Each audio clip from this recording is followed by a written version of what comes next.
अस्सलाम वालेकुम दोस्तों, उम्मीद है कि आप सब खैरियत से होंगे। आज की इस वीडियो में हम फ़िज़िक्स से रिलेटेड एक टॉपिक के बारे में पढ़ेंगे जिसका नाम है थर्मोडायनामिक्स।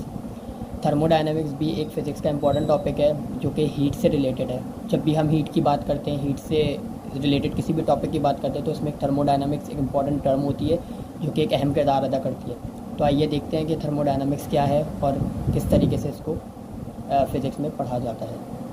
आइए देखते हैं कि थर्मोडायनामिक्स है क्या और इसमें फ़िज़िक्स की क्या इंपॉर्टेंस है।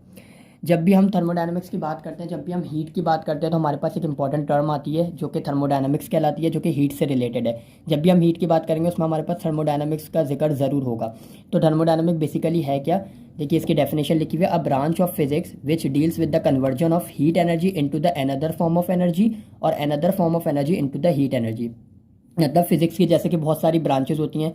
फिजिक्स की एक ब्रांच थर्मोडायनामिक्स भी है, जो कि एक ऐसी ब्रांच है जो कि डील करती है conversion of heat energy into the another form of energy. Another form of energy कोई भी हो सकती है, चाहे वो मैकेनिकल एनर्जी हो, चाहे वो कोई भी इलेक्ट्रिकल एनर्जी हो, कोई भी फॉर्म ऑफ एनर्जी हो। बस क्या है कि हीट एनर्जी कन्वर्ट होगी another form of energy. Another form of energy कोई भी हो सकती है, और या तो another form of energy heat energy में कन्वर्ट होगी। यानी यहाँ पे इंटर कन्वर्जन चल रहा है एनर्जीज़ का। तो ये हमारे पास जो टर्म कहलाती है वो थर्मोडायनामिक्स कहलाती है। लेकिन क्या हीट एनर्जी का होना लाजमी है? क्योंकि ये हीट से रिलेटेड एक टर्म है, हीट का होना ज़रूरी है। मतलब हीट एनर्जी ही कन्वर्ट होगी, कोई भी अलग फॉर्म ऑफ एनर्जी या कोई भी अलग फॉर्म ऑफ एनर्जी कन्वर्ट होगी हीट एनर्जी में। तो ये हमारे पास फिजिक्स की एक टर्म है थर्मोडायनामिक्स, जिसकी डेफिनेशन हमारे पास ये है। इसकी एग्जांपल में हमारे पास वॉशिंग मशीन होती है, रेफ्रिजरेटर होता है, एयर कंडीशनर होता है, और भी बहुत सारी एग्जांपल्स है। खैर मुझे ये तीन मिली तो मैंने ये तीन लिख दी। अब जैसा कि हमने बात करी थर्मोडायनामिक्स की, तो जब भी हम थर्मोडायनामिक्स से डील करते हैं तो उसके लिए कुछ इंपॉर्टेंट टर्म्स आती हैं थर्मोडायनामिक्स में, जो कि समझनी ज़रूरी है अगर आप थर्मोडायनामिक्स पे कमांड हासिल करना चाहते हैं, उसको सही तरीके से समझना चाहते हैं। तो थर्मोडायनामिक्स में कुछ इंपॉर्टेंट टर्म्स होती हैं, जैसे कि यहाँ पे लिखा हुआ है इंपॉर्टेंट टर्म्स ऑफ थर्मोडायनामिक्स, जो कि सबसे पहली टर्म्स हमारे पास कहलाती है सिस्टम। सिस्टम हमारे पास क्या है, आइए देखते हैं इसकी डेफिनेशन। एनी रियल और imaginary part of the universe which is under observation और consideration is called as a system.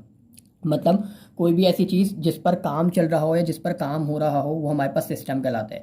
इसकी बेहतरीन एग्जांपल एक ऐसी है, फॉर एग्जांपल कि अगर हम लोग लैब में परफॉर्म कर रहे हैं कोई भी टास्क, फॉर एग्जांपल हम लैब में मौजूद हैं, यूनिवर्सिटी की लैब है या कोई भी स्कूल की या कॉलेज की लैब, हम लैब में काम कर रहे हैं, तो लैब जो हमारे पास है वो हमारे पास सिस्टम कहलाएगा। क्योंकि जिस चीज़ पे काम किया जा रहा होता है, जिस चीज़ में काम किया जा रहा होता है, जिस चीज़ पर काम किया जा रहा होता है वो हमारे पास, या जिस चीज़ में अंदर हमारे पास कोई भी काम चल रहा होता है, तो वो हमारे पास क्या कहलाती है? सिस्टम कहलाती है, जिसके ऊपर काम चल रहा हो। फॉर एग्जांपल हमारे अंदर लैब के अंदर हम मौजूद हैं स्टूडेंट सारे, तो इसका मतलब वो लैब जो है वो हमारे पास सिस्टम है। और उसके बाहर फॉर एग्जांपल लैब के बाहर जो भी चीज़ मौजूद है, फॉर एग्जांपल स्टूडेंट खड़े हुए हैं, फॉर एग्जांपल दूसरी क्लासेस हो रही हैं, फॉर एग्जांपल इधर उधर लोग फिर रहे हैं, तो वो हमारे पास क्या पड़ेगा? उसके लैब के बाहर का जो भी एरिया है वो हमारे पास सराउंडिंग में आता है। तो सिस्टम कोई भी ऐसी चीज़, सराउंडिंग एक और टर्म कहलाती है इसकी, वो आगे पढ़ेंगे हम लोग। अभी सिस्टम के बारे में समझ लेते हैं कि सिस्टम एक ऐसी चीज़ होती है जिस पर काम चल रहा हो, जो अंदर ऑब्जर्वेशन हो। फॉर एग्जांपल लैब में अगर स्टूडेंट काम कर रहे हैं तो वो हमारे पास सिस्टम है। इसी तरीके से सिस्टम्स की कुछ टाइप्स भी होती हैं कि कौन कौन सी टाइप्स होती हैं, आइए देखते हैं सिस्टम की। आइए बात करते हैं टाइप्स ऑफ सिस्टम की। टाइप्स ऑफ सिस्टम में हमारे पास क्या है? ओपन सिस्टम सबसे पहला सिस्टम कहलाता है टाइप ऑफ सिस्टम में। उस चीज़ की डेफिनेशन क्या है? A system in which the both matter and energy can be transfer from the boundary of the system is called as a open system. Open system में एक ऐसा सिस्टम कहलाता है, नाम से ही पता लग रहा है कि ओपन सिस्टम मतलब खुला सिस्टम। कोई ऐसा सिस्टम जिसमें मैटर भी ट्रांसफ़र हो सकता है और एनर्जी भी ट्रांसफ़र हो सकती है बाउंड्री ऑफ द सिस्टम से। तो ये हमारे पास क्या कहलाता है? ओपन सिस्टम कहलाता है। इसकी बेहतरीन एग्जांपल क्लासरूम है और कप ऑफ टी है, क्योंकि क्लासरूम भी हमारे पास खुला होता है, तो इसमें लोग अंदर आ भी सकते हैं, बाहर जा भी सकते हैं। तो ये हमारे पास ओपन सिस्टम की सबसे बेहतरीन एग्जाम्पल है। इसी तरीके से हमारे पास एक क्लोज सिस्टम है। क्लोज सिस्टम में क्या है? A system in which only heat can be transfer from the boundary of the system is called as a close system.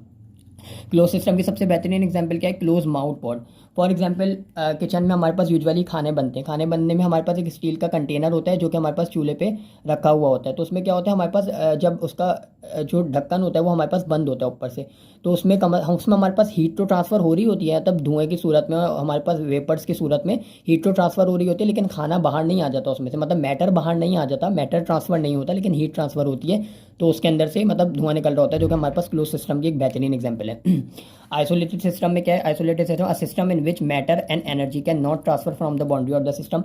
एक ऐसा सिस्टम है जिसमें ना कि मैटर ट्रांसफ़र होता है ना कि हीट ट्रांसफ़र होती है from the boundary of the system. ही हमारे पास आइसोलेटेड सिस्टम कहलाता है। इस सिस्टम की बेहतरीन एग्जांपल क्या है? थर्मोस फ्लास्क है, आइस बॉक्स और फ्रीज़र है। फ्रीज़र सबसे बेहतरीन एग्जांपल है, आइस बॉक्स सबसे बेहतरीन एग्जांपल है कि मतलब एक दफ़ा उसको बंद कर दो जाओ तो उसमें से ना मैटर ट्रांसफ़र हो सकता है, मीन्स कि ना आइस बाहर आ सकती है उसमें से, और ना कि धुआं बाहर आ सकता है, क्योंकि वो इस कदर पैक होता है, इस कदर आइसोलेट होता है कि ना उसमें से मैटर यानी कोई भी, अगर फॉर एग्जांपल आइस बॉक्स की बात कर रहे हैं तो उसमें से ना कोई बर्फ़ बाहर आ सकती है क्योंकि मैटर है वो, और ज़ाहिर है। और दूसरी बात ये है कि ना कि उसमें से कोई उसके धुआं बाहर आ रहा होता है। क्यों? क्योंकि वो एक आइसोलेटेड सिस्टम है जिसमें से ना हीट ट्रांसफ़र हो रही होती है ना एनर्जी ट्रांसफ़र हो रही होती है। इसके बाद एक और हमारे पास टर्म होती है थर्मोडायनेमिक्स में, जो कि हमारे पास सराउंडिंग कहलाती है। जैसे मैंने आपको पहले बताया, सराउंडिंग में क्या होता है? Anything around the system is called as the surrounding. मतलब फॉर एग्जांपल जैसे हमने क्लासरूम की बात करी कि क्लासरूम में या लैब में जो भी हमारे पास स्टूडेंट लैब परफॉर्म कर रहे हैं तो हमारे पास सिस्टम है, मतलब लैब में काम हो रहा है तो लैब हमारे पास सिस्टम है। उसके आउट वे में मतलब लैब के बाहर जो भी कुछ हो रहा है, फॉर एग्जाम्पल दूसरी क्लास हो रही है, फॉर एग्जाम्पल हमारे पास स्टूडेंट बाहर घूम रहे हैं, कुछ भी हो रहा है, कोई फंक्शन हो रहा है, कुछ भी हो रहा है, तो वो हमारे पास आउट ऑफ सिस्टम है, मतलब वो हमारे पास बाउंड्री सराउंडिंग में शामिल होगा, तो वो हमारे पास सिस्टम में शामिल नहीं होगा। तो ये कुछ टर्म्स है थर्मोडायनामिक्स की जो कि समझनी ज़रूरी थी, जो कि थर्मोडायनामिक्स में इंपॉर्टेंट होती हैं। आई होप आप लोगों को ये सब समझ आया होगा। लेकिन तब भी अगर आपको कोई मुश्किल हो, कोई परेशानी हो तो आप लोग मुझसे पूछ सकते हैं। तब तक के लिए अल्लाह हाफिज़, शब खैर।